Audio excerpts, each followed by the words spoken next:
Have you ever looked at a potato and wondered, what exactly am I eating? Or munched on a piece of celery and felt those tough, stringy bits? What about a crab? What makes its shell so incredibly hard? The answer to all these questions lies in a single, massive molecule, the polysaccharide. They might sound complex, but they're just long chains of simple sugar units. Think of them like tiny Lego blocks, stacked together in different ways to build the very fabric of life. We are going to dive into the two main types. First, the homopolysaccharides. Homo means the same, so these are chains made from just one type of sugar unit. And their primary job? Storing energy or providing structural support. Let's start with a classic, starch. This is the energy storage for plants. When you eat rice, bread, or a potato, you are eating starch. Amylose and amylopectin. Starch is actually two different molecules.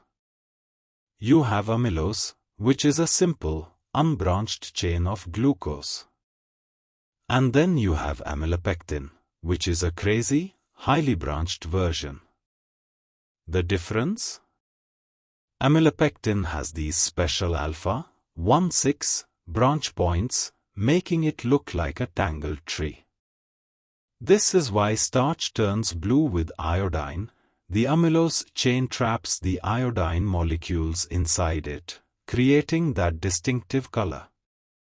When we eat starch, our saliva and pancreatic juices have special enzymes that act like little molecular scissors, snipping those alpha, 1,4 bonds and releasing all that energy for us to use.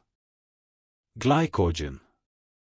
Now, if plants have starch, what do we have? We have glycogen. It's our body's personal energy vault, a super-branched homopolysaccharide stored in our liver and muscles. It's built from the same glucose units as amylopectin and has the same types of bonds, but it's even more branched. That extensive branching is brilliant.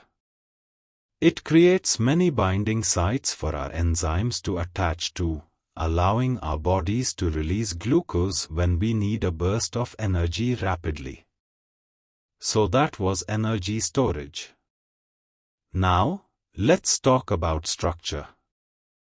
Meet cellulose. This is the primary component of plant cell walls. It's what makes wood so strong and celery so stringy. And get this, it's the most abundant biomolecule on the entire planet. Structurally, it's just a long chain of glucose, but here's the crucial part: the bonds are different. Instead of the alpha linkage found in starch, it has a beta, 1,4 linkage. This tiny difference is why we can't digest it. Our bodies don't have the enzyme, cellulase, to break those bonds. But cows and termites can. Their guts are home to symbiotic microorganisms that secrete cellulase, allowing them to break down and get energy from cellulose. Now for a polysaccharide that's also a star of the animal and fungi kingdoms, chitin. It's the main structural component of the crunchy exoskeletons of insects and crustaceans, and the cell walls of most fungi. Chitin is very similar to cellulose, but with a small chemical tweak. A tiny acetamido group replaces a hydroxyl group on the second carbon. This small change makes it incredibly tough and insoluble, perfect for a suit of armor. Peptidoglycan, a heteropolysaccharide. Finally, let's talk about our second category, the heteropolysaccharides. Hetero means different, and these are polymers made of two or more different types of sugars. Our last example is Peptidoglycan, the rigid component of the bacterial cell wall. Think of it as a strong, protective shield.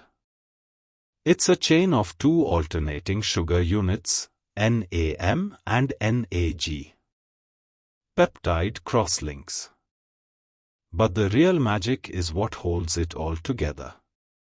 Short peptides act as little ropes, cross-linking the chains into a tight, strong network that prevents the bacteria from bursting.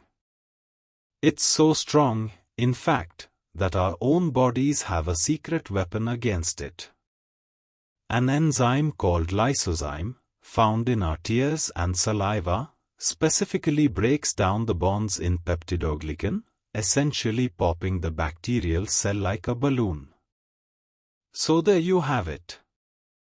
From the energy we get from potatoes and the strength of a crab shell, to the strings in celery and our body's defense against bacteria, polysaccharides are everywhere. They are a perfect example of how the simple arrangement of a few building blocks can create a world of difference. If you found this fascinating, hit that like button and subscribe for more deep dives into the molecules that make up our world. And let me know in the comments, what other biomolecules should we explore next?